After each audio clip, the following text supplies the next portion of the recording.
13 तारीख को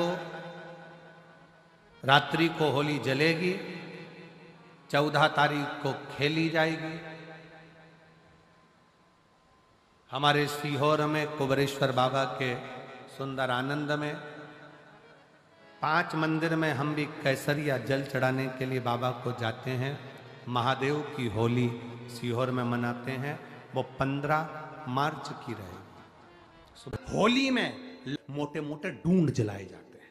ढूंढा की राख तैयार होती है, उसका कालापन जो तैयार होता है उसको उठाकर ले आए और कपड़े में उसको छान कर राख तैयार कर 3-4 बार छानने के बाद उस भस्म को जो होली महादेव की होली के दिन रात के समय 12 बजे से 1 बजे के बीच में शिव जी को समर्पित कर देता है और उस भस्म को उठाकर उसमें घी मिलाकर मस्तक पर तिलक लगाकर चले जाता है। वो जिंदगी में कभी हार नहीं सकता, विजय ही पाकर आता है।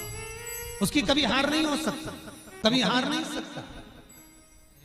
शिव महापुराण की कथा कहती है वो भस्म विजयता को प्रदान करती है। आपको किसी से नहीं करना, किसी के हाथ नहीं जोड़ना, केवल वो भस्म का तिलक लगाकर जिससे आपका काम निकालना है उसके सामने पहुंच जाइए, आपको सुख का अनुभव हो जाए, कार्य सिद्ध। तो भस्म इतनी प्रबल होती है। 3 जगह पर भस्म को जरूर लगाएं। भगवान विष्णु देव ऋषि नारद से कह रहे हैं 3 जगह। पहला मस्तक, भुकुटियों के बीच में आज्ञा चक्र होता है। यहां पर जब भस्म का तिलक लगाया जाता है तो व्यक्ति कभी धोखा नहीं खा सकता, कभी भटक नहीं सकता, मार्ग निश्चित कर लेता है।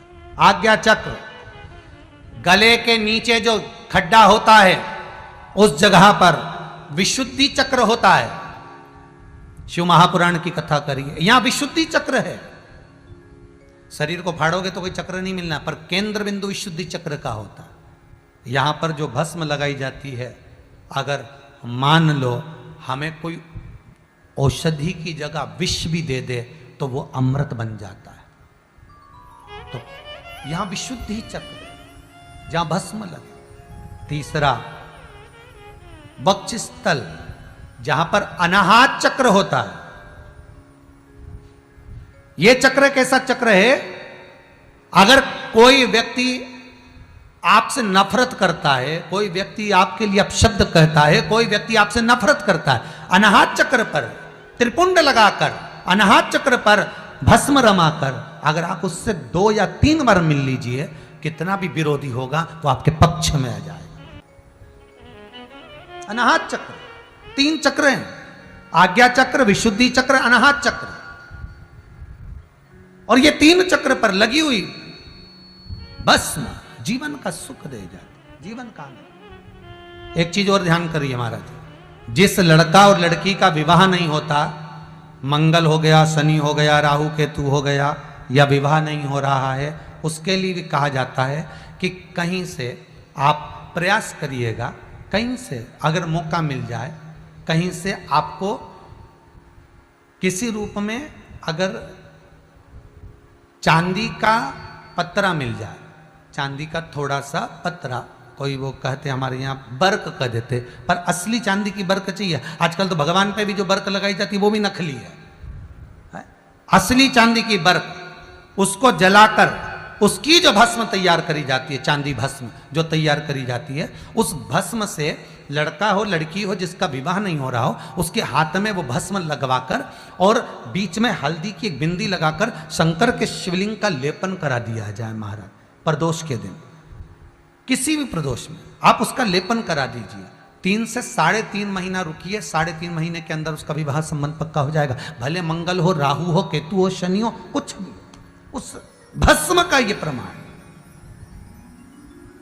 कई लोग भस्म को भभूति भी कहते हैं, वो भभूति अलग हो गई, वो भभूति हो गई जादू टोना वाली भभूति है, ये तो वो भभूति अलग हो गई, उसका कोई यहाँ वो उसका प्रमाण का अलग, परंतु यहाँ भस्म का प्रमाण, यहाँ भभूति का प्रमाण शिव कथा में नहीं है। क्योंकि शिव रोग से मुक्ति देते हैं, तो रोग निवारण का एक तरीका है भस्म को धारण करना। भगवान विष्णु कह रहे हैं देव ऋषि नारद, ये भस्म तुम्हारे जीवन को सुख दे जाएगी। भस्म, थोड़ी सी भस्म यदि आपके पास में है भस्म से मतलब होता है अलोना गोबर। अलोना गोबर जानना है आपने? यहाँ क्या बोलते हैं उसको? एक होता है गाय का गोबर जिसको हाथ से थापते हैं, थापा कंडा बन गया, वो नहीं। अलोनी गोबरी, गाय ने पौटा करा, वो सूख गया, उसको उठाया, जलाया, उसकी भस्म तैयार करी। वो भस्म शिवजी पे समर्पित होने वाली वो भस्म उस मिट्टी के अंदर डाली जाए। अलोनी गोबरी की जो भस्म होती है, गाय जो पोटा करती है और वो गाय का जो गोबर होता है वो सूख जाता है। सूखने के बाद जो उसकी भस्म होती है वो भस्म बड़ी काम की होती है। उसको जब जलाते हैं और जलाकर उसकी भस्म बनाते हैं तो वो बड़ी काम की रहती है, बहुत काम। हम तो यहां तक कहेंगे, जिस नारी के बच्चादानी के अंदर अगर गर्भ में गांठ हो गई है या बच्चादानी के अंतर्गत कोई भी परेशानी उसके जीवन में आ गई है कि डॉक्टर बोल रहा है कि आपकी ये ऑपरेशन कराना ही पड़ेगा, तो हम इस निवेदन को जरूर करना चाहेंगे कि प्रयास करिएगा। देसी गाय जब गोबर करे, पोटा करे और वो सूख जाए, वो सूखा हुआ जो गोबर का पोटा रहे सूखा हुआ, उसको जलाकर उसकी भस्म तैयार कर कर देवादिदेव महादेव को समर्पित कर कर उसको उठाकर डिब्बी में रख लीजिए। एक डब्बी में उसको रख लो और उस भस्म को 7 दिन तक लगातार थोड़ा थोड़ा सा उस भस्म को अपने उदर पर त्रिपुंड का भाव, उस भस्म से त्रिपुंड का भाव कि मेरा महादेव मेरे गर्भ की रक्षा करेगा, त्रिपुंड का भाव, और उसी भस्म को मुख में थोड़ा सा लेकर देवादिदेव महादेव के चढ़े हुए जल का आचमन करिए। जो गर्भाशय में जो भी तकलीफ होगी मेरा देवादिदेव महादेव उसको अच्छा कर दे। गर्भस्थ तकलीफ, गर्भस्थ, गर्भ में अगर आपके गर्भाशय में अगर कोई तकलीफ है तो वो गाय के गोबर की, देसी गाय के गोबर की भस्म हमारे जीवन को सुख दे रहे। और भी अच्छे से समझिए, मान लो आप त्रिपुंड का भाव भी नहीं रख सकते, उदर के ऊपर त्रिपुंड भी नहीं बना सकते, तो केवल भस्म को लेपन ही आप गर्भाशय पर अगर करेंगे तो बाबा उस पर भी कृपा करता है। ऐसा नहीं, शिव तत्व है में वो बल होता है कि भाग्य की रेखा को भस्म बदल देती है। ज्यादा तकलीफ हो तो भस्म शंकर को लगाओ और वही भस्म का त्रिपुंड मस्तक पर लगाओ। भस्म भाग्य की रेखा को बदल देती है। भस्म में वो बल होता है, रेखा को भस्म बदल देती है।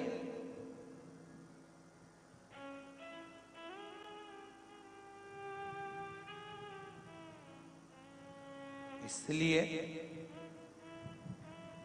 नवरात्रे में माता जी की जब आराधना होती है तो वहां पर भी धूप छूटती है, उसमें भी भस्म एकत्रित होती है। उस भस्म को भी लोग पाते हैं। शिव मंदिर जाते हैं, वहां की भी भस्म लोग पाते हैं। दत्त मंदिर जाते हैं, वहां की भी भस्म लोग पाते हैं। गुरु गोरखनाथ जी का दर्शन करने के लिए गोरखपुर जाते हैं, वहां की भी भस्म लोग पाते हैं। संत, साधु, सन्यासी, तपस्वी, साधक जहां तप करते हैं वहां पर धूपाड़ा लगता है, वहां की भी भस्म लोग पाते हैं। वहां की भी भस्म लोग पाते हैं।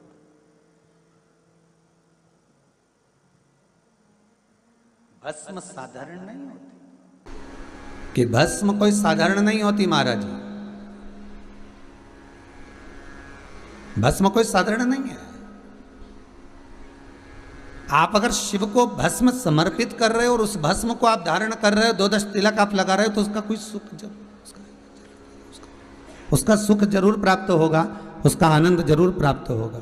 जिस भस्म को आप धारण कर कि आप चाहते हैं कि कोई रोग हमको ना घेरे, आप चाहते हैं कि कोई रोग हमको ना घेरे, और आपको लग रहा है कि कोई रोग ऐसा है जो घेर रहा है, या कोई शरीर में ऐसा रोग उत्पन्न होने वाला है, या कोई बीमारी ऐसी उत्पन्न होने वाली, तो उसके लिए सबसे सुंदर तरीका है कि शंकर जी पर अलोनी जो गोबरी होती है, गोबरी जानते हो, कंडा, अलोना कंडा, अलोनी गोबरी, मतलब गाय ने गोबर करा और वो सूख गया, उसको थापा नहीं गया, हाथ से कंडा नहीं बनाया गया, गोबरी नहीं बनाई गई, केवल गाय ने गोबर करा, वो सूख गया, और वो सूखा हुआ जो गोबर है उसको जलाकर जो भस्म तैयार करी है, उसको जलाकर जो हमने राख तैयार करी है, भस्म बनाई है, उस भस्म को जो तैयार करा गया है, वो भस्म शिव को जो हमने समर्पित करा, उस भस्म को सफेद वस्त्र में लिया और बाबा पर, शंकर जी का जो मंदिर आपके करीब में हो, शिव का जो धाम आपके पास में हो, माँ बाबा पर समर्पित करी। उसी भस्म को हम उठा कर लिया।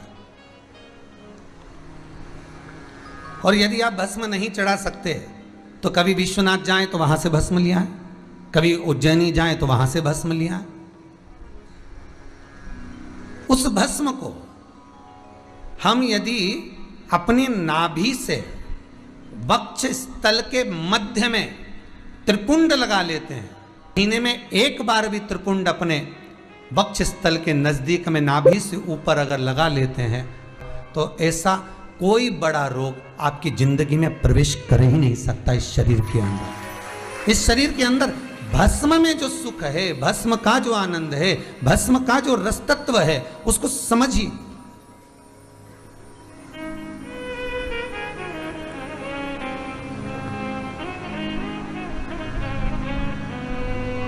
वो सहज और सरल नहीं है महाराज, वो भस्म का। पूरी कहानी गलत बताई है।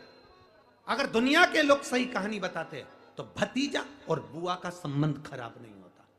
कहानी गलत थी ना। लोगों ने कहा, हिरण्यकशिपु ने अपनी बहन से कहा, बहन तू अपने भतीजे को गोदी में रख कर बैठ जा और चादर ओढ़ कर बैठ जाना, तू बच जाएगी, तेरा भतीजा जल जाएगा। तो बुआ भतीजे को जलाने के लिए गोदी में लेकर बैठी। बोलो सही है कि गलत है? लोगों ने कहानी गलत बताई। होलिका, लोगों ने कहा उसने अपने भतीजे को जलाया। पहले तो होलिका का नाम तो निकालो कि होलिका का नाम क्या है। कथा वालों ने कह दिया हिरण्यकशिपु की बहन थी होलिका, वो अपने भतीजी प्रहलाद को गोदी में लेकर बैठ गई। वो प्रहलाद को हाथी के पांव के नीचे डाला, खोलते तेल में डाला, अग्नि में डाला, इसमें डाला, उसमें डाला, नहीं मरा। आखिरी में अपनी बहन से कहा होलिका तो अपने भतीजे को गोदी में लेकर बैठ जा। पहले उस होलिका का असली नाम तो लाओ, जिस होलिका का नाम विष्णु पुराण में डूंडा लिखा है। क्या नाम लिखा है?